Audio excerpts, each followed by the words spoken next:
चलो आज अपन स्टार्ट करेंगे क्वेश्चन नंबर 44 से। हम कर रहे हैं प्रैक्टिस पेपर 2 का सॉल्यूशन। जो प्रैक्टिस सेट जो तुम लोगों का यहाँ हुआ था उसी का सॉल्यूशन कर रहे हैं अपन, और इसके सारे क्वेश्चंस मैं यहाँ बताता जा रहा हूँ। तुम लोग बाद में उन क्वेश्चंस को देख सकते हो और सॉल्यूशन जो भी हम बता रहे हैं उसको यहाँ से यूट्यूब से देख सकते हो और यहाँ पर समझ भी सकते हो। ठीक है, तो कल हमने 3 क्वेश्चन किए थे, आज नेक्स्ट क्वेश्चन है क्वेश्चन नंबर 44 क्वेश्चन है। इंग्लिश में जो दिया है अ कारपेट ऑफ विड्थ, ध्यान से सुनना क्वेश्चन को। A carpet of width 1.6 meter is spread out in room. एक रूम में, हिंदी में इसका मतलब है कि एक रूम में एक कारपेट जानते हो जो अपन नीचे कुछ बिछाते हैं, तो एक कारपेट को एक रूम में बिछाया गया है और जो कारपेट को बिछाया गया है उस कारपेट की चौड़ाई, लंबाई नहीं चौड़ाई, जो विड्थ मतलब चौड़ाई होती है वो दी है 1.6 मीटर। अब इन्होंने ये कहा है कि जो जिस रूम में इसको बिछाया गया है उस रूम की length and breadth 8 meter and 6 meter, मतलब उसकी लेंथ मतलब लंबाई 8 मीटर है एंड ब्रीथ मतलब चौड़ाई 6 मीटर है। ठीक है, तो उन्होंने ये कहा कि बताइए जो कारपेट बिछाया गया था जिसकी चौड़ाई 1.6 मीटर थी, उसकी लेंथ कितनी होगी। तो ध्यान से देखना, सबसे पहले क्वेश्चन नंबर 44 है, हम कहें लेंथ, एल मतलब लंबाई, लेंथ ऑफ रूम। इसमें रूम की लंबाई की बात करें अगर हम देखें तो लेंथ ऑफ रूम इन्होंने देके रखी हुई है 8 meter and breadth of room देके रखी हुई है 6 मीटर। ठीक है ना। अब एक बात बताओ बेटा, 2 चीजें होती हैं हमारे सामने, एक होता है एरिया और एक होता है पेरीमीटर। ठीक है, पेरीमीटर का मैंने क्या बताया था कि किसी भी शेप का पेरीमीटर अगर आपको फाइंड करना है, बेटा सामने देखो यहां, किसी भी शेप का अगर हमें पेरीमीटर फाइंड करना है तो उसकी जो साइड होती है उन साइड की जो एक्चुअल लेंथ होती है उसी को हम पेरीमीटर कहते हैं। और वहीं एरिया क्या होता है, तो उस शेप के द्वारा कितनी जगह को कवर किया जा रहा है वो उसका एरिया कहलाता है। ठीक है, अब जैसे रूम के अंदर कारपेट बिछाया गया तो रूम के अंदर कारपेट बिछाया जाएगा तो अंदर बिछाया जाएगा, जितनी उसकी लेंथ बीट होगी उसके जो फ्लोर रहेगा वहां पर उसकी साइड पे तो ना बिछाया जाएगा। तो यहाँ पर एक्चुअल में हम क्या फाइंड करना है, उस कारपेट का एरिया, कि भाई उस पूरे के पूरे रूम में कारपेट बिछाया तो कारपेट बिछने वाली जगह देखो कितनी है। तो कारपेट बिछने वाली जगह को अगर हम निकालेंगे तो हमें फाइंड करना पड़ेगा एरिया ऑफ रूम। क्योंकि एरिया ऑफ रूम यहाँ फाइंड करना है तो देखो लेंथ अलग है ब्रीथ अलग है, तो एक हिसाब से ये रूम जो है वो कैसा हुआ, रेक्टेंगुलर शेप का हुआ। ठीक है ना, 8 मीटर एंड 6 मीटर, तो ये रेक्टेंगुलर शेप का हुआ। And we know that what is the formula of area of rectangle, length into breadth. यही होता है लंबाई गुणा चौड़ाई। एक आयत का क्षेत्रफल बराबर लंबाई गुणा चौड़ाई, पढ़ा होगा हिंदी में, है कि नहीं। इंग्लिश में area of rectangle is equal to length into breadth, LENGTH, length into breadth, यही होता है। एरिया फाइंड करना, ध्यान से देखिएगा बेटा, लेंथ कितनी है 8 मीटर, ब्रीथ कितनी है 6 मीटर, 8 6 आर 48। ये मीटर था, ये मीटर था, मीटर क्या बन जाएगा, मीटर स्क्वायर। समझ में आया, मीटर स्क्वायर। अब ये तो वो जगह आ गई है जहां पर कारपेट बिछा हुआ है। अब ये जो कारपेट बिछा है उस कारपेट की विड्थ क्या है,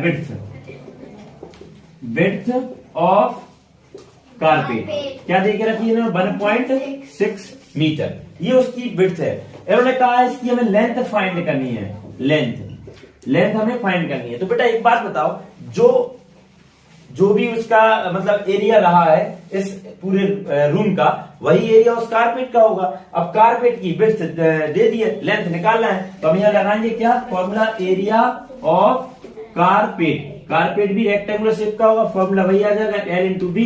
कारपेट की जो है लेंथ नहीं दी है इन्होंने तो L और विड्थ दी है 1.6, और इस पूरे कारपेट का एरिया वही हो जाएगा जो इस रूम का एरिया है 48 मीटर स्क्वायर। कोई दिक्कत।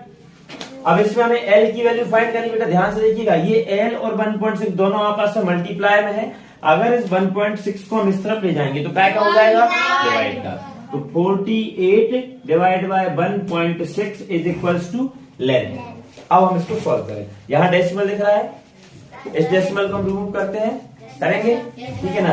चाहो तो रिमूव करो या फिर ऐसे भी सोल्व कर सकते हैं, लेकिन यहाँ पर रिमूव करना बताएंगे हम। यहाँ देखिए तो ये लिखा है 48 अपॉन 1.6 इंटू इज इक्वल 12। इस डेसिमल को हम हटाते हैं तो ऊपर 1 0, मतलब देखो डेसिमल का कितने डिजिट है 1 डिजिट है तो ऊपर में 1 जीरो बढ़ा दिया, ये हो जाएगा 16 इज इक्वल टू लेंथ। अब 16 टेबल पढ़ो कि 48 आ जाए। हाउ मेनी टाइम्स में आया, कितने टाइम में आएगा? 16 बन जा 16 2 जार और 16 3 जार 48 एंड जीरो का जीरो, तो ये क्या हो जाएगा 30 इज इक्वल टू एन। ये सब कुछ मीटर में चल रहा था, ये मीटर स्क्वायर में था और ये मीटर में थी, तो ये जो हमारा निकला ये कहां में निकला है? मीटर में। यही हो जाएगा हमारा आंसर। चेक करना है, अगर आपको चेक करना चाहते हो कि आंसर सही आया कि नहीं आया तो 30 का इंटू करें आप 1.6 में, ठीक है ना। 0 16 3 जार 48, एक का डेसिमल तो एक का डेसिमल इज इक्वल टू 48, मतलब हमारा आंसर सही है, ठीक है ना। समझ में आया? कोई दिक्कत? नेक्स्ट क्वेश्चन है क्वेश्चन नंबर 45। दिया हुआ है इन 3 डिजिट का 4 0 एंड 9 का यूज करके इन 3 डिजिट का उपयोग करना है और 5 अंकों की संख्या बनानी है जो छोटी से छोटी हो, ठीक है ना। अब चाहो तो आप इसमें बात नहीं, चाहो तो यहाँ पर वो डिजिट बना लो या फिर आप ऑप्शन की हेल्प कर लो। अगर हम ऑप्शन की हेल्प करते हैं तो देखो पहला ऑप्शन क्या दिया हुआ है, यहाँ पर पहला ऑप्शन दिया 4 0 9 4 0। ये नहीं कहा गया कि किसी भी डिजिट को कितनी बार यूज करना है, तो ये कहा है कि 5 डिजिट की होनी चाहिए और छोटी से छोटी होनी चाहिए। अब एक बात बता ना, ध्यान सुनना मेरी बात को, तो हम अपने मन से कोई भी संख्या बना लो, ठीक है ना। इन 3 डिजिट का यूज करके, ये 3 डिजिट की इन 3 डिजिट का यूज करके कोई भी छोटी से छोटी संख्या आप बना लोगे, लेकिन अगर वो संख्या ऑप्शन में नहीं होगी तब आप क्या करोगे? ऐसा तो है नहीं कि अलग से एक नया ऑप्शन बना दो ई और उसको टिक कर दो, ऐसा तो नहीं होगा ना भाई। ये 4 ऑप्शन दिए होंगे, उसी में से कोई ना कोई आंसर निकालना है हमें, तो हम इस टाइप के क्वेश्चन में पहले ऑप्शन देखेंगे, ठीक है ना। तो पहला ऑप्शन क्या दिया 4 0 9 4 0, दूसरा दिया है 4 0 0 9, 5 अंकों का है। थर्ड ऑप्शन दिया है आपका 9 9 4 0 और लास्ट ऑप्शन जो दिया हुआ है आपका 9 0 0 4 9 0 0 4। देखो सारी ही संख्याएं 4 0 और 9 ये 3 डिजिट का यूज करके बनी हुई है और यहाँ पर सारी 5 है। हमें देखना ये है कि सबसे छोटी कौन सी, उन्होंने यही कहा कि which is the smallest number, ठीक है ना। तो ये तो 90,000 है, ये 99,000, इन दोनों को तो हम भूल जाए। अब 2 बच रहा है, एक बच रहा है 40,000 और अगला भी 40,000 ही है। अब हम आगे देखते तो 40,940 और 40,009, इन दोनों में छोटा कौन? बी वाला 40,009, तो this will be your answer. Clear है? नेक्स्ट क्वेश्चन है 4.4% इज इक्विवेलेंट टू, तो क्वेश्चन नंबर 46 दिया है 4.4% इज इक्वल टू, हमें यहाँ पर इसको परसेंट में फाइंड करना है। ध्यान से परसेंट दिया है, इसका इक्विवेलेंट फ्रैक्शन निकालना है। ध्यान से देखिएगा 4.4% का मतलब क्या होता है? परसेंट मतलब पर 100, तो इसका मतलब ये है कि इसकी डिवाइड में अगर हम परसेंट का साइन, ध्यान रखना जब कभी भी हम परसेंट का साइन हटाएंगे, ये दिख रहा है ना ये परसेंट का साइन, तो अपॉन 100 आ जाएगा, ठीक है ना। इसके आगे हम सोल्व करते तो यहाँ मैंने क्या बताया था, ये तो ठीक है, ये मैंने डेसिमल यहाँ हटाया, ऊपर देखिए डेसिमल का कितने डिजिट है? ओनली 1, तो यहाँ हम एक जीरो को इंक्रीज कर सकते हैं, कोई दिक्कत? समझ आया इतना? इसको हम इसको सोल्व करते हैं, ठीक है ना। देखिए 2 2 jar 4 2 2 jar 4 2 5 jar 10 0 and 0 again 2 1 jar 2 2 1 jar 2 2 2 jar 4 बचा 1 2 5 जार 10 0 का 0 इज इक्वल टू क्या आ जाएगा 11/250। ये दिया है किसी ऑप्शन में? B option is the right answer.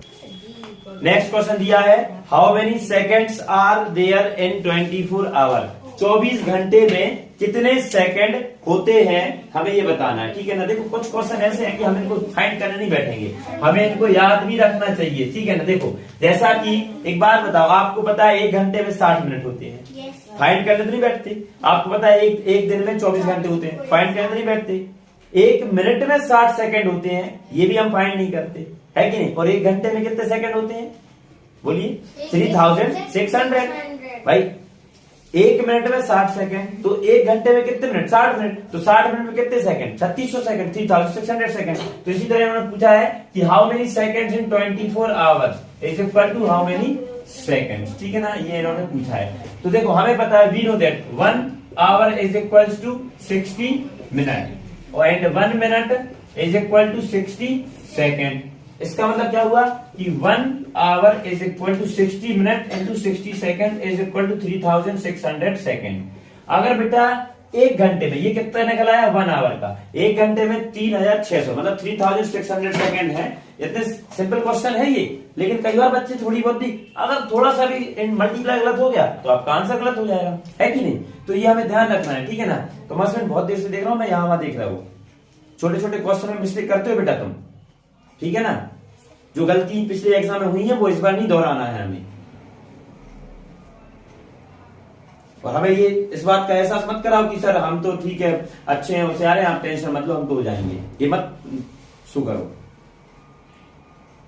हमें पता है बहुत अच्छी बात है अगर तुम पढ़ रहे हो कुछ भी कर रहे हो तो, लेकिन जरूरी है कि यहाँ जो चीज समझाई जा रही है उसको तुम समझो और रिवाइज करो। जो चीज आपसे आ गई ये मत सोचना कभी भी अरे ये तो हमसे बनता है, इसको कोई दिक्कत नहीं है, ऐसा मत सोचना कभी भी। बनने वाली चीजें बेटा एक बात ध्यान रखना, यहाँ मेरिट बनती है, नवोदय के एग्जाम में मेरिट बनती है, मेरिट। और मेरिट हर प्रकार से सब चीज देखी जाती है। मैं उस दिन तुम्हें बता भी चुका हूं कि इसमें सबसे पहले 4 कैटेगरी है, जनरल है, ओबीसी है, एससी है, एसटी है, उनका ध्यान रखा जाता है। हर एक कैटेगरी में गर्ल को और बॉय को सेपरेट करके सेपरेट कोटा अप्लाई किया जाता है, ठीक है। और उसके बाद उसमें रूरल और अर्बन को अलग अलग किया जाता है। हर एक बच्ची हर एक कैटेगरी के लिए सीट रिजर्व है। उस सुनने में तो ऐसा लगता है कि 80 सीट है, सुनने में लगता ही लगता नहीं लगता, लेकिन अगर उसका हम परसेंट उसका टोटल रिजर्वेशन देखें ना तो हमें पता चलेगा कुछ ही सीट बचती है बेटा हमारे पास, उन कुछ सीट में से हमें सिलेक्ट होना पड़ता है। और वहां पर पॉइंट जो है ना 1.25, एक क्वेश्चन 1.25 मार्क्स का है ना, तो ये 1.25 मतलब पॉइंट भी बहुत मायने रखता है, बहुत मायने पॉइंट। तो ये चीज हम तुम्हें सब इसलिए समझा रहा है बेटा बार बार कि मैं पहले भी कह चुका हूं कि नवोदय का एग्जाम 5th क्लास में देने का आपको जिंदगी में वापस से कभी मौका नहीं मिलेगा, ये सिर्फ एक ही बार मिला है। तो जो मौका हमें एक बार मिला है उसमें हमें बाद में ये मलाल ना रह जाए कि अरे यार थोड़ा और अच्छे से पढ़ लेते तो सिलेक्शन। अब तुम खुद बताओ सैनिक स्कूल में तुम्हारा बढ़िया रहा, सब चीजें ठीक है, क्वालिफाई हुए आप, ठीक है। अगर थोड़ा और अच्छा पढ़ा होता थोड़ा और तो कुछ और भी अच्छे नंबर आते नहीं आते। तुम खुद बताओ बेटा कि उसमें ऐसे कितने सारे क्वेश्चन जो तुमसे बन रहे थे, है कि नहीं है। सोचो वो सारे क्वेश्चन अगर सही होते तो कितने ज्यादा मार्क्स और हो जाते।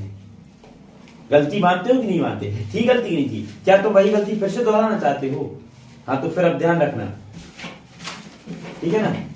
चलो तो मैं क्या कह रहा था, एक घंटे में 3600 सेकंड होते हैं, तो एक दिन में कितने हैं 24 आवर, तो हमें बताएं 24। तो बेटा अगर एक घंटे में अगर यहां पर हम कहें 1 आवर में 3600 सेकंड है, ठीक है, तो 24 निकाल। जब कभी भी एक की वैल्यू दी हो और ज्यादा की निकालनी हो तो हमेशा हम मल्टीप्लाई करते हैं, पता है नहीं पता। जब कभी भी जैसे there are 3600 seconds in 1 hour, then how many in 24? तो हम क्या करेंगे 24 आवर के लिए निकालेंगे 3600 में 24 का मल्टीप्लाई कर देते हैं, ठीक है ना। अगर आपको 24 की टेबल आती है तो ये बहुत अच्छी बात है, नहीं आती तो आप 4 और 2 की टेबल पढ़ के इसको सोल्व कर सकते हैं, ठीक है। 400 400 4 6 आर 24 का 4 कैरी आए 2 4 3 12 एंड 12 और 2 14, यहाँ आ जाएगा 0 2 0 0 2 0 0 2 6 12 12 2 कैरी आए 1 2 3 6 और 1 7। सॉल्व करेंगे 0 ये हो जाएगा 0 4 4 2 6 और 7 और 1 8 है ऑप्शन 86,400। चलो नेक्स्ट क्वेश्चन नंबर 48 है 3 अब सिंप्लीफाई का है, इसको हमें सिंप्लीफाई करना है, सरल करना है, इनको पूरे को सोल्व करके ये निकालना है, ठीक है ना। तो लिखा है 3/5 प्लस 1/5 माइनस 3/10 मल्टीप्लाई 36/45 एंड 16/5। देखो ऐसे क्वेश्चन जब भी आए तो बेटा आपको ध्यान रखना है बोर्ड मास का, ये एक रूल होता है बोर्ड मास, ठीक है ना। इसका मतलब होता है ब्रैकेट ऑफ, सबसे पहले हमें ब्रैकेट को ब्रेक करना है, ठीक है ना। उसके बाद फिर सबसे पहले जो भी इन सब में हो रहा है उसमें डिवीजन करना है, उसके बाद मल्टीप्लाई करना है, फिर एडिशन एंड फिर सब्ट्रैक्शन, ठीक है ना। मतलब सबसे पहले हम जो ब्रैकेट है कोष्टक है उसको खत्म करेंगे, तोड़ेंगे, सिंप्लीफाई करेंगे, उसके बाद फिर भाग देंगे, फिर गुणा करेंगे, उसके बाद फिर हम जोड़ेंगे और सबसे लास्ट में हम घटाने का काम करते हैं, ठीक है। तो इसको हम देखें अगर तो सबसे पहले इस देखो अलग अलग चीजें हैं, यहाँ डिवाइड है तो इसमें पूरे हम डिवीजन पहले करेंगे, और यहाँ पर क्या डिवीजन है नहीं है, बीओडी कुछ नहीं है, तो हम सीधा मल्टीप्लाई भी नहीं है, हम सीधा क्या करेंगे एडिशन करेंगे। सबसे पहले इसमें क्या करेंगे हम ऐड करेंगे तो 5 और 5, इन दोनों में अगर एलसीएम देखें दोनों का तो क्या आ जाएगा 5। अब हमें इस वाले 5 का पहाड़ा या टेबल इतनी बार पढ़नी है कि ये 5 है, तो कितनी बार में आएगा 1 टाइम में। इस 1 का मल्टीप्लाई करेंगे हम ऊपर के न्यूमरेटर में, तो कितना है 1 into 3 इज इक्वल टू 3, तो यहाँ लिख देंगे हम 3, बीच में प्लस। सेम चीज हम इसके साथ करेंगे, तो 5 से कम 5 एक बार में आएगा, इसका इंटू करेंगे ऊपर वाले में, तो ये हो जाएगा 1। कोई दिक्कत? चलिए अब आगे देखें तो -3/10 जमा करता हूँ, ब्रैकेट क्लोज। फिर इसके बाद जमा करता हूँ क्वेश्चन, अगर हम उतार दें तो वैसे नहीं भी उतारो, सॉल्व कर लो आगे, लेकिन लिख सकते हैं 16/5। ये जो ना हो जाएगा 3 + 1 = 4/5 -3/10 ब्रैकेट क्लोज। 36/45 divide by 16/5। आगे सॉल्व करेंगे, 5 और 10 का एलसीएम होता है 10, 5 की टेबल इतनी बार पढ़ेंगे 10 आ जाए तो 2 टाइम में आता है। इस 2 का इंटू करेंगे हम 4 में, तो 4 2 8 हो जाएगा माइनस। अब हम 10 की टेबल पढ़ेंगे कि 10 आ जाए तो 10 बन जाए 10, 1 टाइम में आएगा। 1 का इंटू करेंगे ऊपर वाले 3 में, तो बन जाएगा 3, तो यहाँ आ जाएगा 3। ठीक है, इसके बाद हम ब्रैकेट को एज इट इज क्लोज कर देंगे इंटू 36/45 डिवाइड बाय 16/5। दोनों को सॉल्व करें तो ये हो जाएगा 5/10 और bracket close into 36/45 divide by 16/5। Solve करेंगे 5 × 5 5 2 10, ये हो जाएगा 1/2। ब्रैकेट को ब्रेक करेंगे, ये 36/45, ये डिवाइड बाय को कर दें हम मल्टीप्लाई, और जैसे मल्टीप्लाई किया तो जो डिजिट आपस में इंटरचेंज हो जाएंगे। ठीक है ना। अब इसको हम डिवाइड करते हैं, सॉल्व करते हैं, कैसे करेंगे देखिए। 5 1s are 5 and 5 9s are 45। ठीक है, 9 1s are 9, 9 4s are 36, 4 1s are 4 and 4 4s are 16। यहाँ 1 है, यहाँ 1 है, यहाँ 1 है। 1 × 1 × 1 = 1। जब कभी भी किसी भी नंबर का इंटू 1 में होता है तो वह नंबर खुद रहता है, तो 1 का इंटू 1 में हो तो 1 स्वयं रहा, आंसर आया 1, और 1 का इंटू 1 में हो तो 1 रहा। यहाँ से 2 है, यहाँ से 1 है, 2 1 2 और 2 4 8, तो ये हो जाएगा 1/8। ठीक है, आंसर आ जाएगा आपका 1/8। चलो नेक्स्ट क्वेश्चन है क्वेश्चन नंबर 49। क्या दिया, ध्यान सुनो। The value of star, question number 49 है, the value of star for which the number 5 6 * 8 9 1 is divisible by 11। मतलब कि एक डिजिट दिया है 5 6, यहाँ दे दिया स्टार और फिर दे दिया 8 9 1 इज डिविजिबल बाय 11, ये दिया है। ठीक है ना। अब इनका हिंदी में सुन लो। इनका कहना यह है कि यहाँ स्टार की जगह पर कौन सा डिजिट आए कि ये जो पूरा नंबर है वो 11 से डिविजिबल है। इन्होंने ये कहा कि ये पूरा नंबर 11 से भाग जा रहा है, तो बताओ स्टार की यहाँ पे क्या आ जाएगा। ठीक है, तो इस टाइप के क्वेश्चन को सबसे पहले हमें देखना पड़ेगा कि आपको ऑप्शन में क्या क्या दिया है। 3 5 1 7 ऑप्शन में दिए हैं, 3 5 1 और 7, ये 4 ऑप्शन दिए हैं।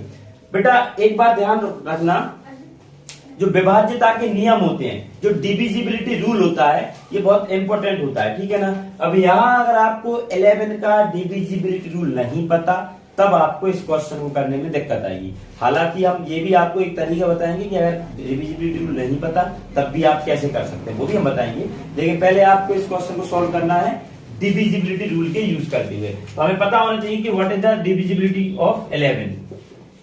डिविजिबिलिटी ऑफ 11, अगर हम 11 की डिविजिबिलिटी देखें, मतलब विभाज्यता का नियम देखें, तो इसका मतलब क्या होता है कि कोई भी नंबर 11 से डिवाइड हो सकता है। कब? जब उस नंबर के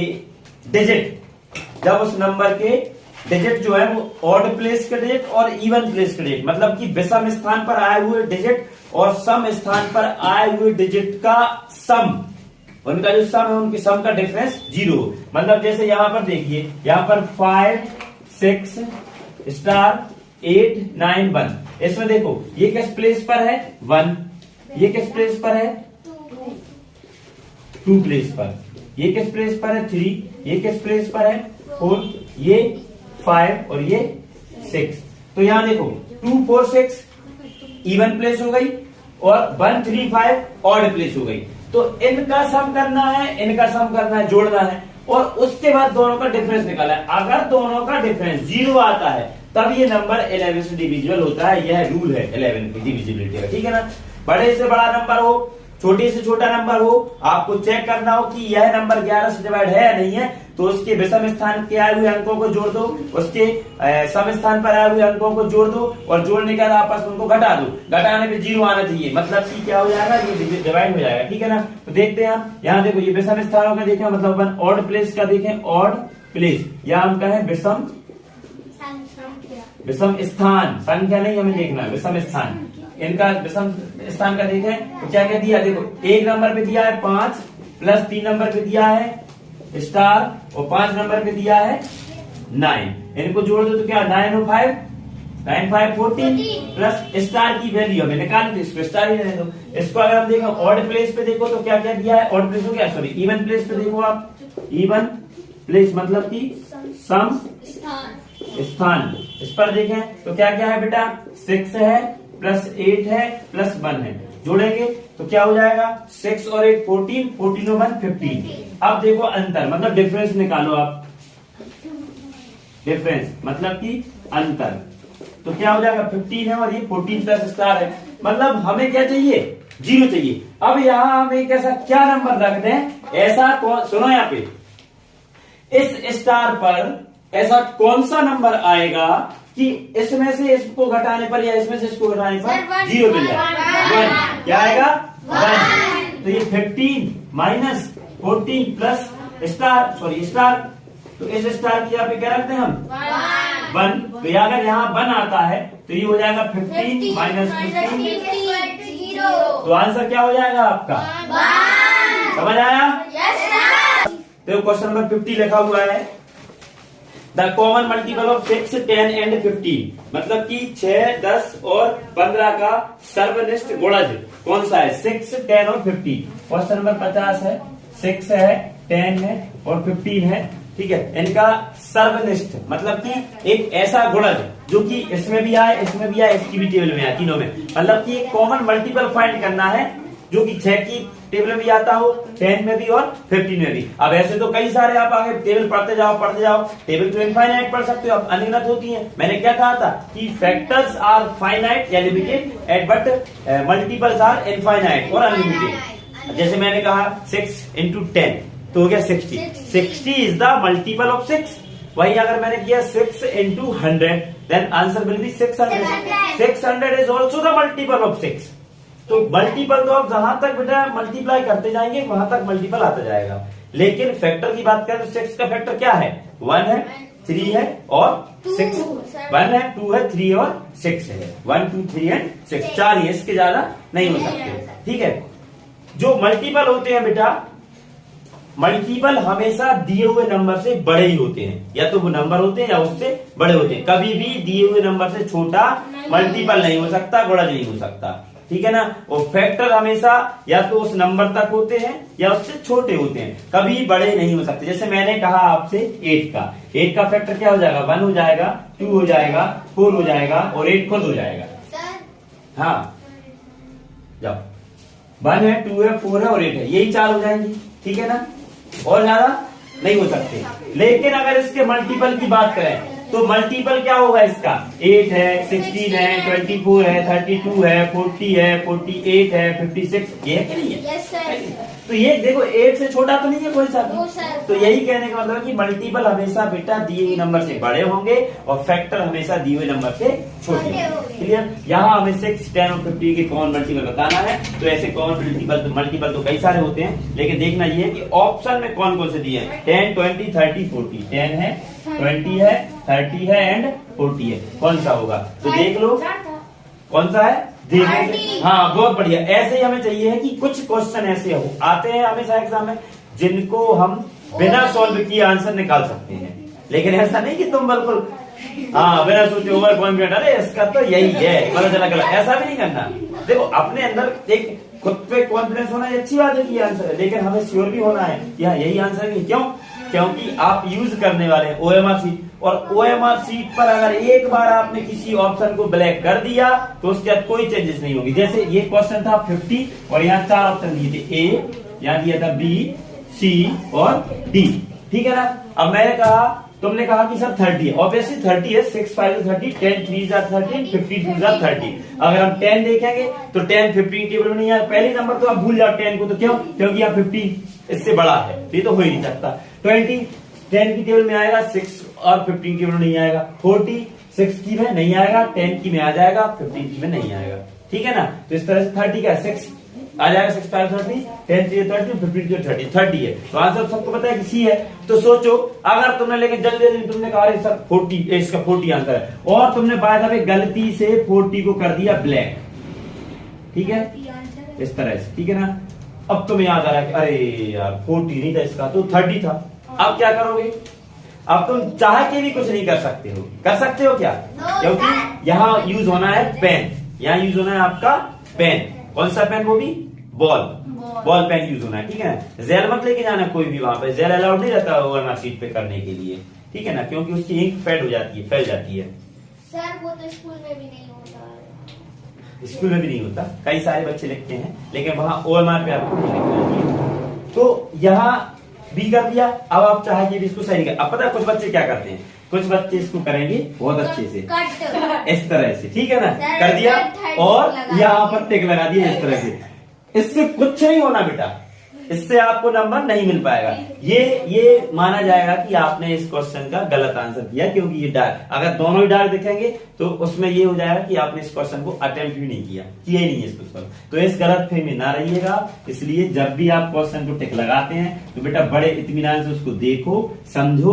भले ये क्वेश्चन आपसे बन रहा था, आपको ओरली पता था, फिर भी अगर आपके पास समय है तो आप उसको अच्छे से करके देखो, ठीक है। और जैसा मैंने उस वीडियो में बताया हुआ है कि कैसे आपको टाइम मैनेज करना है, अगर आप स्टार्टिंग से ही टाइम मैनेज करोगे तो इस प्रकार के क्वेश्चन को भी आपको सॉल्व करने के लिए समय रहेगा, ठीक है ना। प्रॉपर आपके लिए स्पेस रहता है, रबर भी सब चीज रहती है, ध्यान रखना। तो ऑप्शन है आपका सी, ये वाला सही हो जाएगा। तो इसको आपको आराम से आसानी से ब्लैक कर देना है, ठीक है ना। और एक और चीज, जब हमने ब्लैक करना बताया था ना, ये तो मार्कर यहाँ थोड़ा देखिए क्योंकि व्हाइट बोर्ड है, लेकिन हमने क्या बताया था कि जब ब्लैक करो तो आपको सबसे पहले अंदर से नहीं करना, आपको आउटर साइड से करना है, बाहर से करना है, बाहर से, इस तरह से, बाहर से बहुत अच्छे से, एक बार तो अच्छे से करना है, ठीक है ना। जब आप बाहर से इसको ब्लैक करते हो तो कुछ हल्का सा वो हमारा दब जाती है, फिर बाहर पेन कभी नहीं जाता, अंदर अंदर ब्लैक होता है, ठीक है ना। समझ में आया? तो दिक्कत, तो इसका आंसर क्या है? 30 है। तो आज बेटा आपके ये क्वेश्चन 10 पूरे कंप्लीट हुए। आज नेक्स्ट वीडियो में चलो क्वेश्चन नंबर नेक्स्ट है 52। अ train leaves a platform eight 8 AM, मतलब कि एक रेलगाड़ी प्लेटफॉर्म छोड़ती है सुबह 8 बजे और उसकी स्पीड है 60 किलोमीटर प्रति घंटे, 60 किलोमीटर पर आवर की स्पीड से ये चलती है, ठीक है ना। अब इन्होंने ये कहा है कि 180 किलोमीटर की दूरी तय करने के बाद वो कितने बजे आगे पहुंचेगी। सुनो इस ट्रेन में क्वेश्चन नंबर ये 52। स्पीड ऑफ ट्रेन जो दी हुई है, स्पीड ट्रेन की कितनी है?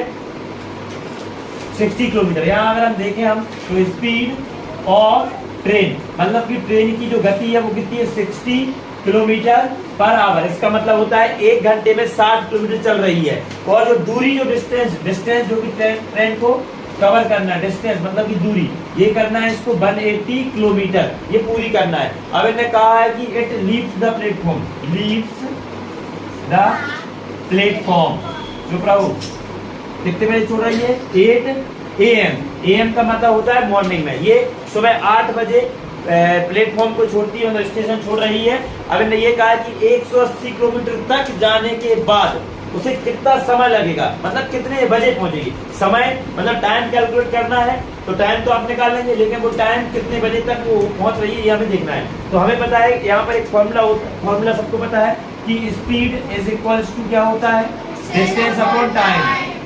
हाँ, डिस्टेंस अपॉन टाइम। अब यहाँ पर स्पीड दी है आपको, डिस्टेंस दिया है आपको, टाइम कैलकुलेट करना है। तो एक ही फॉर्मूले से हमें सब कुछ बनाना है, ठीक है ना। अगर हम टाइम डिस्टेंस आगे हमारा speed equal to distance upon time, अगर डिस्टेंस देखेंगे तो डिस्टेंस इक्वल टू क्या हो जाएगा? Speed into time. और अगर मान लीजिए आपको टाइम निकालना है तो टाइम इज इक्वल टू क्या हो जाएगा? Distance upon speed. तो यहाँ पर ये फॉर्मूला बनेगा, time is equals to distance upon speed, यही बनेगा।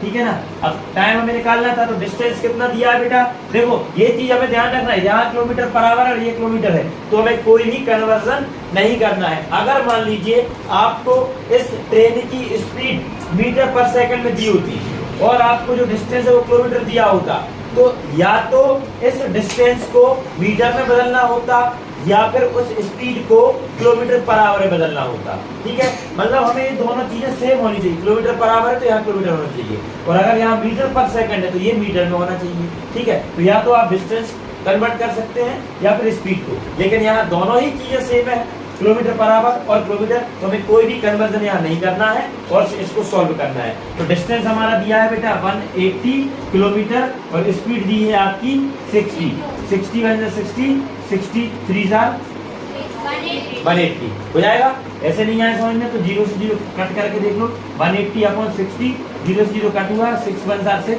6 3 18, तो इज इक्वल टू 3। ये किलोमीटर था, ऊपर क्या में था, किलोमीटर में था 180 किलोमीटर, ये किलोमीटर पर आवर में था, किलोमीटर हटा के बचा क्या, आवर, मतलब 3 घंटे उसको लगेंगे। लेकिन आपको ऑप्शन में 3 घंटे नहीं दिए हैं, आपको पूछा है कि कितने बजे पहुंचेगी, कितने बजे। तो आप देखो स्टार्ट कितने बजे हुई थी, सुबह 8 AM पर हुई थी और 3 घंटे और चल रही है, तो कितना हो जाएगा 11 AM। तो इसमें +3 आवर करेंगे तो ये हो जाएगा आपका 11 AM, मतलब वो ट्रेन 180 किलोमीटर करने में उसको 11 बज जाएंगे, ठीक है ना। समझ में आया, कोई दिक्कत।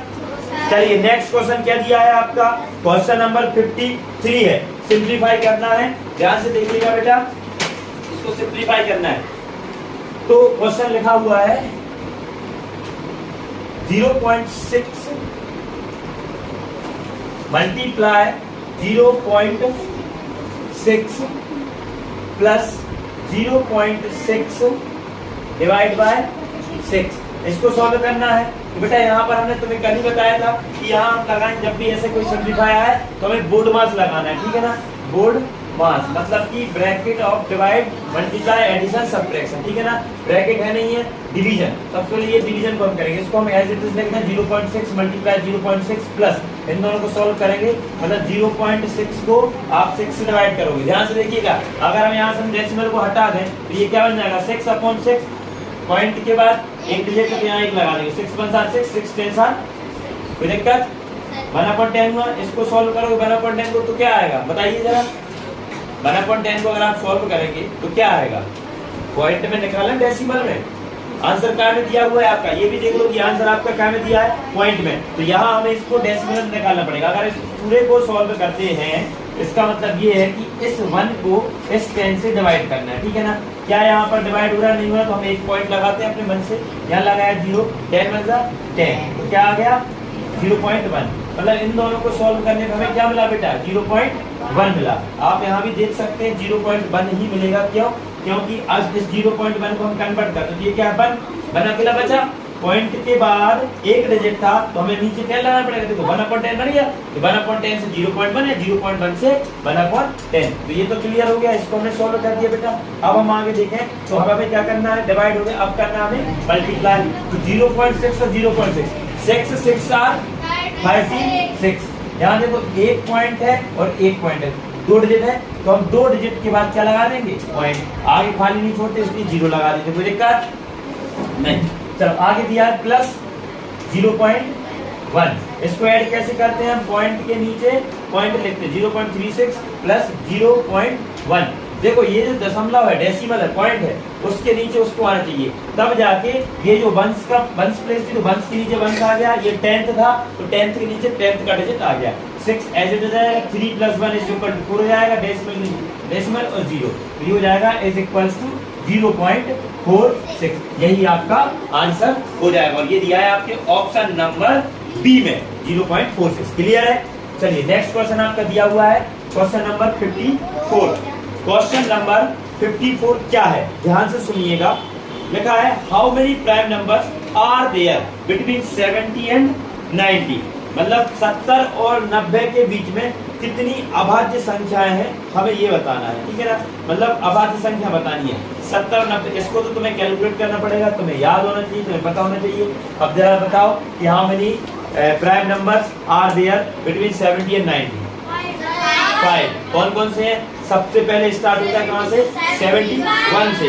71, 73, देन 79, 79 के बाद 80, बोलिए 81, 81 नहीं है, 81 बेटा 3 से डिविजिबल है, 9 से डिविजिबल है। 83 एंड लास्ट 89, 89। तो ये 5 नंबर जो है ये सारे के सारे प्राइम नंबर हैं। क्या बताइए 73 किसी की टेबल में आता है क्या? नहीं आता। याद कीजिए, आप तो कैलकुलेट करके देख लीजिए, किसी की में भी नहीं आता, ठीक है ना। अब दूसरा आपने बताया कौन सा? 71, ये भी किसी की टेबल में नहीं आता, ठीक है ना। उसके बाद कौन सा नेक्स्ट कौन सा है? 79, किसी की टेबल में नहीं आता। उसके बाद नेक्स्ट है 83, किसी की टेबल में नहीं आता। और सबसे लास्ट में आपका 89। ये जो नंबर है ये किसी की भी टेबल में नहीं आते हैं, तो ये आपका हो जाएगा आंसर नंबर 54। ये सारे के सारे 70 एंड 90 के बीच के प्राइम नंबर है। प्राइम नंबर मतलब होता है अभाज्य संख्याएं। कोई दिक्कत? ठीक है ना, समझ आया क्या? चलो नेक्स्ट क्वेश्चन दिया है आपका 55। 20 पुस्तकों का मूल्य 200 रुपए है। 20 पुस्तकों का मूल्य 200 रुपए है, तो 200 पुस्तकों का मूल्य क्या होगा? या फिर इसको इंग्लिश में दिया है the price of 20 book is 200। ध्यान से देखिएगा question number 55। Price of 20 books, price of 20 books is equal to 200 rupees. 20 किताबों का मूल्य जो है वो 200 रुपए है, तो इन्होंने कहा कि 200 किताबों का कितना होगा। तो देखो इन सब में अगर हम देखें तो एक बुक की कीमत निकालें, प्राइस ऑफ 1 बुक कितना हो जाएगा? मैंने कहा था अगर ज्यादा की कुछ भी दिया हो और कम का निकालना हो तो हमें क्या करना होता है? डिवाइड, ठीक है ना। 21 सार 20, 21 सार 20, 0 का 0, तो 1 book price of 1 book is equal to आ गया आपका 10 रुपी, आ गया ना 10 रुपए। अब एक का दिया हो और ज्यादा का निकालना हो तब मल्टीप्लाई करते हैं, तो प्राइस ऑफ हमें निकाला 200, price of 200 books is equals to 200 into 10 is equals to 10 0 0 10 0 0 10 2 20 2000 rupees. कोई दिक्कत? यहाँ तक समझ में आया? बन गया? ठीक है, कोई दिक्कत तो नहीं है? हाँ चलो ठीक है। चलो नेक्स्ट क्वेश्चन दिया है बेटा आपका, देखिए express 14 whole 2/7% in terms of ratio, मतलब कि 14 सही 2/7 को अनुपात में लिखिए। तो सबसे पहले क्वेश्चन नंबर ये क्या दिया है? 56 क्वेश्चन में लिखा है 14 सही 2/7% को हमें अनुपात में लिखना है। अनुपात मतलब 14 होल 2/7 को कन्वर्ट करना में कहा है रेशियो में, रेशियो में। तो देखो 4 ऑप्शन दिए हैं यहाँ पर। 4 ऑप्शन में से पहला दिया है आपका 1 होल 1:7, बी दिया है आपका 2:7, 3, सी दिया है आपका 3:7 एंड लास्ट दिया है आपका 4:7, ठीक है ना। सबसे पहले इस पूरी ये देखें मिश्र भिन्न है या हम इसको कहें एक मिक्स्ड फ्रैक्शन है। सबसे पहले इसको हमें क्या में कन्वर्ट करना है? एक सिंपल फ्रैक्शन में कन्वर्ट करके देखते हैं। इसको कन्वर्ट करने के मैंने पहले भी बताया है, जब कभी भी ऐसा दिया हो तो हमें इन दोनों का आपस में मल्टीप्लाई करना होता है, ठीक है ना। इन दोनों के मल्टीप्लाई करने के बाद जो भी आपके लिए रिजल्ट आता है उसमें इस 2 को प्लस कर देंगे, ठीक है। अब जो आंसर आया उसको न्यूमरेटर की बेस पे और डिनोमिनेटर में ये 7 एज इट इज आ जाएगा। तो बताइए 47 साल कितने होते हैं? 98। Very good. 7 4 28, 28 कैरी 2 आता है, 7 1 7 एंड 7 + 2 = 9, तो 98। और 98 में हमने 2 को प्लस किया तो क्या बन जाएगा? 100। और ये बताया हमने एज इट इज रहेगा, तो क्या आ जाएगा? 100/7, ठीक है ना। क्लियर है? तो ये क्या हो जाएगा? 1:7 क्या होगा? 1:7 क्या होगा भाई? ये 100:7 आ जाएगा आंसर। सुन तो लो हमारी बात को पहले आगे। ये 100/7 हो गया। अब ये सिर्फ क्या हुआ है? सिर्फ क्या हुआ है? ये क्या? ये सिर्फ एक फ्रैक्शन कन्वर्ट हुई है।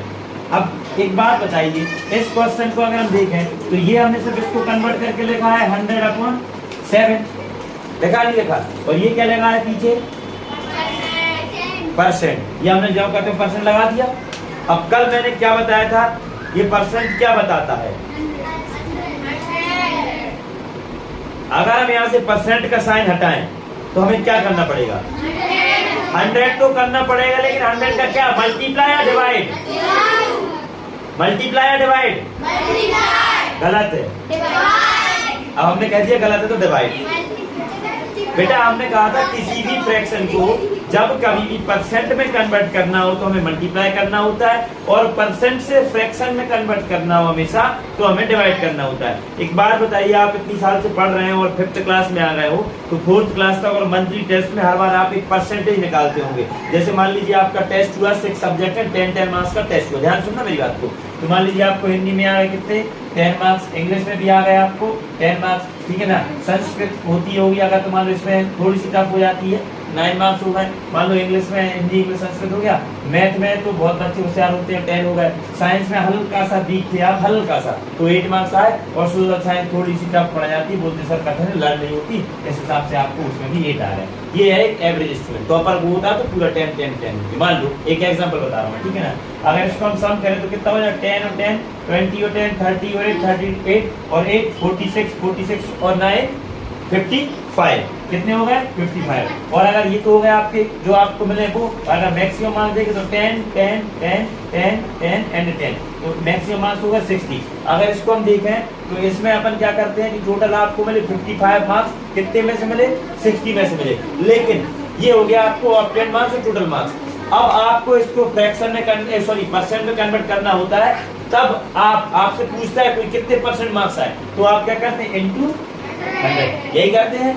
तो अगर आपको किसी भी फ्रैक्शन को, किसी भी भिन्न को प्रतिशत में मतलब परसेंट में बदलना हो तब आप 100 का मल्टीप्लाई करेंगे, और अगर ऑलरेडी परसेंट में दिया हो और उससे फ्रैक्शन बनाना हो तब हम डिवाइड करेंगे। तो यहाँ मैं यही कहूंगा कि ये 100/7 तो ऑलरेडी था, और ये जो परसेंट है, परसेंट दिया है तो परसेंट से हमें रेशियो में कन्वर्ट करना था, मतलब फ्रैक्शन बनानी है हिसाब से, तो हम डिवाइड बाय 100 करेंगे, परसेंट हटाएंगे तो डिवाइड बाय 100, तो 100/7 एंड डिवाइड बाय 100, समझ आया।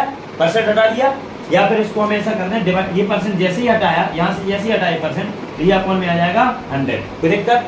अब देखना क्या मैं इसको बेटा 100/7 एंड डिवाइड बाय 100 लिख सकता हूँ, किसी भी नंबर के अपॉन में, मतलब डिनोमिनेटर में अगर हम 1 करते हैं तो कोई फर्क नहीं पड़ता, वो नंबर एज इट इज रहता है। क्लियर है, पता है कि नहीं पता। अगर आप इस 100 को 1 से डिवाइड करोगे तो 100 ही आएगा ना, 1 1 जा 1 1 2 जा 2 1 3 जा 3 1 4 जा 4 100 सा 100, तो 100 जो खत्म आएगा। अब मैंने क्या किया, कल जो बताया था 100/7 डिवाइड बाय वो कर दिया मल्टीप्लाई का, तो ये जो एक्सचेंज हो जाएंगे आपस में, डिजिट्स हो जाएंगे, नहीं जाएंगे। चलो 100 से 100, यहाँ बचा 1, यहाँ बचा 1 बन जा 1 और 7 बन जा, क्या आ गया 1/7, मतलब 1/7। तो ये रीजन था 1/7 का, समझ में आया। तो ये आपका आंसर हो जाएगा, रुको, ये आपका आंसर हो जाएगा। क्लियर है, चलो ठीक है। तो ये इसका आंसर हो गया 1/7। नेक्स्ट क्वेश्चन दिया है 57 नंबर का, 80 मीटर पर सेकेंड। ध्यान से देखिएगा बेटा, बहुत आसान क्वेश्चन है, बस आपको एक कंसेप्ट याद रखना पड़ेगा। लिखा हुआ है कन्वर्ट 80 मीटर पर second into kilometre per hour, ठीक है। अब इस प्रकार के क्वेश्चन में नंबर कटने की कोई गुंजाइश नहीं होनी चाहिए, एक ही कारण है, क्यों। देखो 80 मीटर पर सेकंड दिया है, ये एक तो आपको ये क्वेश्चन डायरेक्ट आ सकता है कि सीधा मीटर से किलोमीटर, मीटर पर सेकंड से किलोमीटर पर आवर में, या किलोमीटर पर आवर से मीटर पर सेकंड में कन्वर्जन पूछा जा सकता है। तो पहला हो गया एक डायरेक्ट क्वेश्चन, ठीक है। दूसरा, आपको कोई भी ट्रेन की या कार की या मोटरसाइकिल की स्पीड दी हो, ठीक है ना, और आपसे किसी प्रकार की डिस्टेंस को या आपसे टाइम को कैलकुलेट करने के लिए या स्पीड कैलकुलेट करने के लिए वो क्वेश्चन में पूछ सकता है। जैसा कि मैंने अभी थोड़ी ही देर पहले बताया कि वो दो प्रकार से, जैसे मान लीजिए उसने कह दिया कि डिस्टेंस आपको दे दी बेटा 500 मीटर और स्पीड दे दी आपको 6 किलोमीटर पर आवर, तो डिफरेंस हो गया कि डिस्टेंस दिया है आपका मीटर में और स्पीड दी है आपकी किलोमीटर पर आवर में। तो ऐसी जगहों पर हमें या तो डिस्टेंस को किलोमीटर में कन्वर्ट करना रहेगा या स्पीड को मीटर पर सेकंड में। तो ये कन्वर्जन के लिए हम पूरा एक लॉन्ग करें इससे अच्छा एक शॉर्ट ट्रिक है, मतलब 5/80 और 80/5 वो बताते हैं कैसे उसको करना है, तो उसको देखना। ठीक है, तो ये डायरेक्ट क्वेश्चन हो या फिर क्वेश्चन किसी क्वेश्चन के अंदर क्वेश्चन है, तो दोनों में हमें करना आना चाहिए। ठीक है ना, चलो तो बेटा देखो, अब ध्यान से देखो, दो चीज है, एक तो है आपके पास किलोमीटर पर आवर से मीटर पर सेकंड में, ठीक है ना, और दूसरी हो गई आपके पास मीटर पर सेकंड से किलोमीटर पर आवर में कन्वर्ट करने के लिए। ठीक है ना बेटा, अब देखना किलोमीटर कितना है, माना मैंने कितना है 1 किलोमीटर, 1 किलोमीटर में कितने मीटर होते हैं बेटा 1000। तो देखकर अब आवर कितना है, मान लीजिए 1 आवर है, 1 घंटा है, ये हो गया 1 किलोमीटर, ये हो गया 1 आवर। ठीक है ना, इसको मुझे कन्वर्ट करना था मीटर पर सेकंड में। ठीक, तो 1 आवर में कितने मिनट होते हैं, कल बताया था 60 मिनट, और 1 मिनट में कितने सेकंड होते हैं 60। तो 60 मिनट में कितने सेकंड हो गए 3600, 3600। इसको सॉल्व करेंगे, ये आ जाएगा 1000/3600। ध्यान से देखिएगा, इन 2 जीरो से 2 जीरो को मैंने कट कर दिया। ठीक है ना, ऊपर का 10 और 36 दोनों ही 2 से डिवाइड हो जाएंगे। ठीक है, तो 2 5 आर 10 एंड 2 18 आर 36, ये आ गया 5/18। तो जब कभी भी आपको किलोमीटर पर आवर से मीटर पर सेकंड में आना हो, तब हमें इनटू करना रहेगा, मल्टीप्लाई हमें करना रहेगा, मल्टीप्लाई मतलब गुणा बाय 5/18, ये करना पड़ेगा। ठीक है ना, अब इसी के जस्ट अपोजिट अगर आपको मीटर पर सेकंड से किलोमीटर पर आवर में आना है, तो बस इसका हमें इतना सब कुछ नहीं करना, हमें बस याद रखना है कि हमें इसका अपोजिट कर देना 18/5 से। ठीक है ना, 18/5 से हमें मल्टीप्लाई करना है। और एक और चीज याद कैसे रखोगे, सीधी सी बात, ये बड़ा था, बड़े से छोटे में आना, देखो ये तो कंसेप्ट याद रख सकते हैं आप कि 5/18 का मल्टीप्लाई करना है, ये तो सब याद रख सकते हैं, मतलब 5/18 करना है या 18/5 करना है। ठीक है ना, देखना, ध्यान सुनना, इसको मैं रब कर रहा हूं, अब ध्यान सुनना क्या करना है। मैंने अभी कहा कि आपको क्या करना है, या तो 5/18 करना है या 18/5 करना है, ये तो सबको याद रहेगा कि नहीं रहेगा, बस कंफ्यूज ये हो रहे हैं कि कहाँ किसको करना है। तो याद रखो कि किलोमीटर पर आवर से अगर मीटर पर सेकंड में आना है, तो ये बड़ा है, किलोमीटर बड़ा होता है, मीटर छोटा होता है। जब कभी बड़े से छोटे में आना है, तो हमें ऊपर, बड़े से काय में आ रहा है छोटे में, तो छोटा ऊपर ले लो, छोटा ऊपर ले लो और बड़ा नीचे ले लो, बस, और सब कुछ भूल जाओ अगर ज्यादा दिक्कत है। वैसे तो कंसेप्ट याद है, समझ आया है तो अच्छी बात है, लेकिन ये एक ऐसी इमरजेंसी सिचुएशन जहां आप सब कुछ भूल गए, ठीक है, कुछ नहीं बचा, आपका दिमाग खाली हो गया। ठीक है, मान लो एग्जाम चाहे क्या है, बहुत ऐसे क्वेश्चन टफ देख के समय कम बचे, तब ऐसी स्थितियां बनती है कि मतलब जो दिमाग है वो खाली हो जाता है।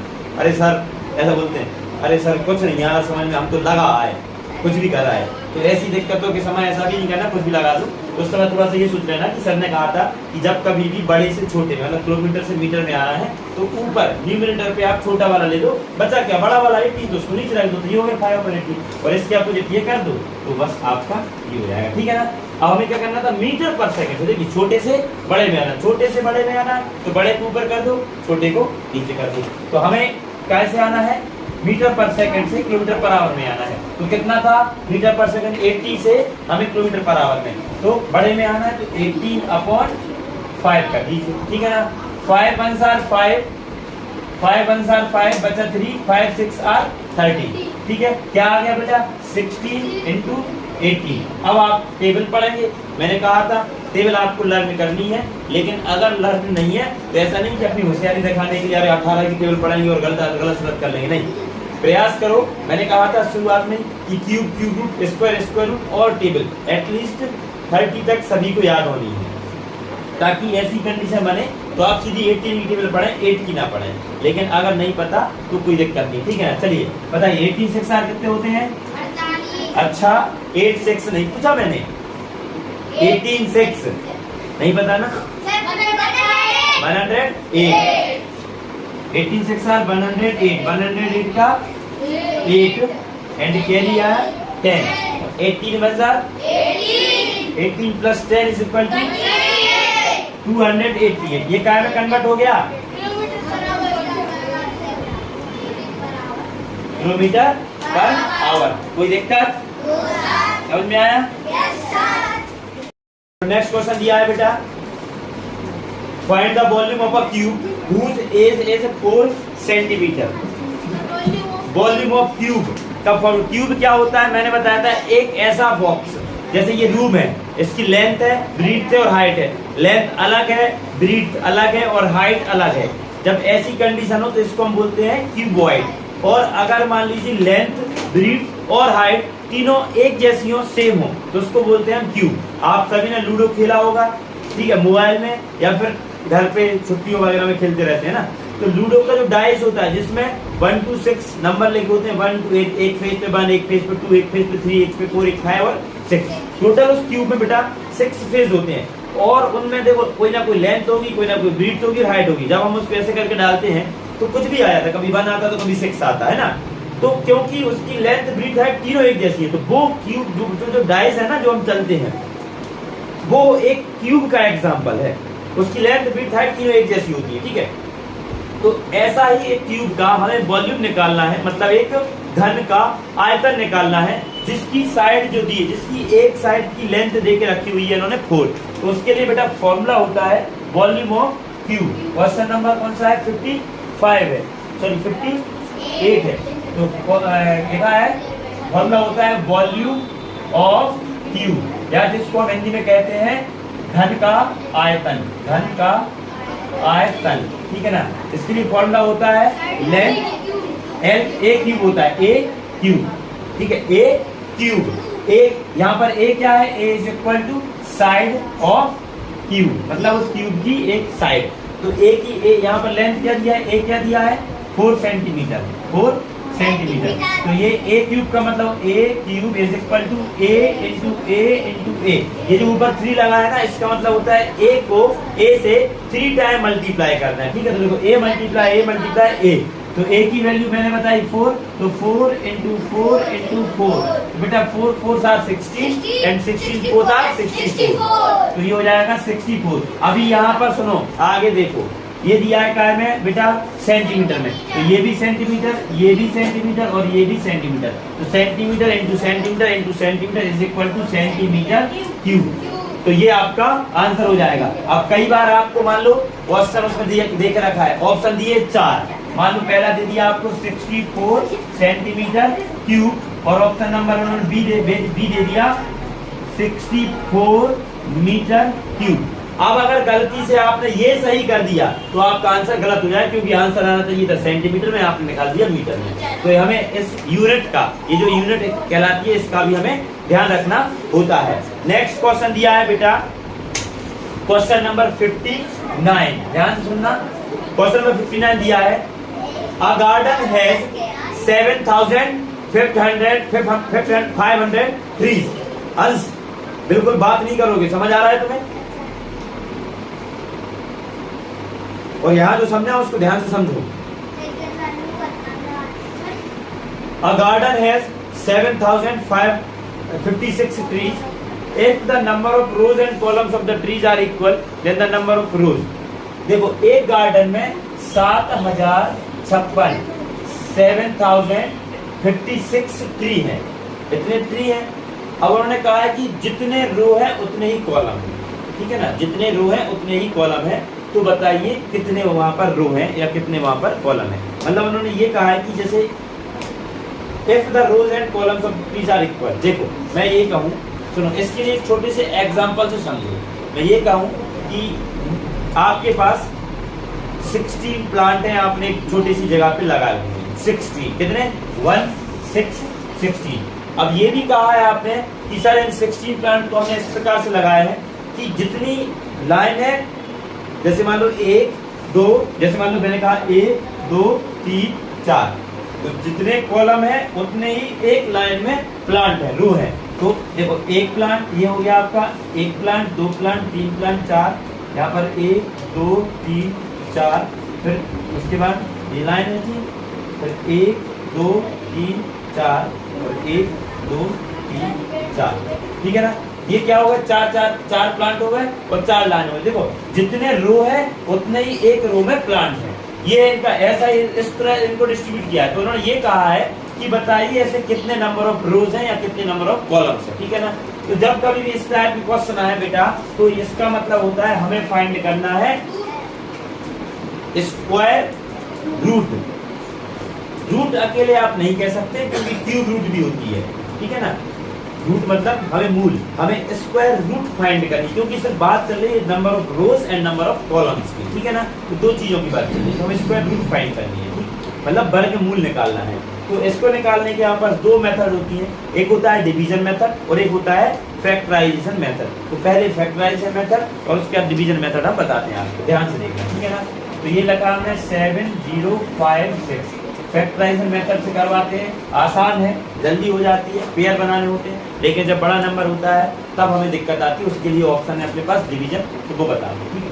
हम इसमें सबसे पहले यहाँ देखो आप, तो ये इवन नंबर है, तो सबसे पहले हम 2 से डिवाइड करेंगे। हम 2 3 are 6, ये 7 को डिवाइड करो 2 से, कितने टाइम होगा, 3 टाइम, एक बचेगा।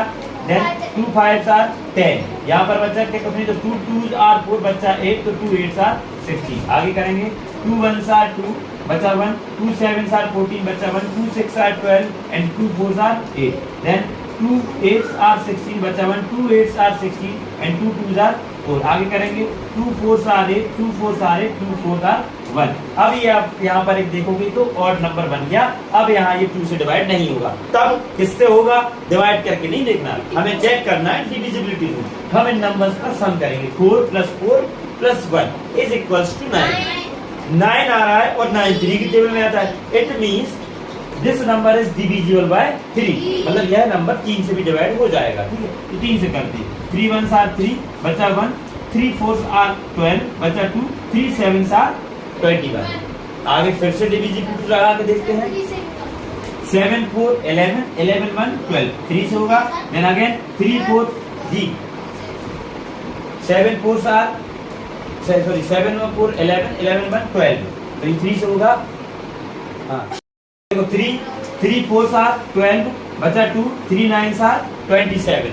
अभी देखो 9 और 4 आ गए लास्ट में, तो 9 और 4 होता है कितना, होता है 13। तो 13 नहीं आता किसी की टेबल में, तो 3 से नहीं हो रहा, ठीक है। सुनो तो ये जो 13 है किसी टेबल, तो उसको जाने दो। 4 से नहीं होगा क्योंकि लास्ट के 2 डिजिट डिविजिबल नहीं है। 5 से नहीं होगा क्योंकि 0 और 5 नहीं है। 6 से और पहले नहीं होगा क्योंकि 2 और 3 से डिवाइड नहीं हो रहा। ये होगा सीधा 7 से, तो 7 7s are 49 and 7 1s are 7। अब इसको अगर हम सॉल्व करें तो ये हो जाएगा अपना कितना, √2 × 2 × देखो 2 × 2 × 2 × 2 × 3 × 3 × 7 × 7। हम अब यहाँ पेयर बनाएंगे, तो ये 1 पेयर 2 पेयर 3 पेयर और 4 पेयर। तो पेयर बनते हैं तो हम फिर बाहर लेते हैं, रूट हटा देते हैं। 2 × इन दोनों से एक 2 आ जाएगा, इन दोनों से एक 2 आ जाएगा, इन दोनों से एक 3 आ जाएगा, इन दोनों से एक 7 आ जाएगा। 2 2s are 4, 4 3s are 12 × 7 and 12 7s are 84। तो आपका आंसर हो जाएगा 84। वहां पर number of rose and number of columns 84 रहेंगे।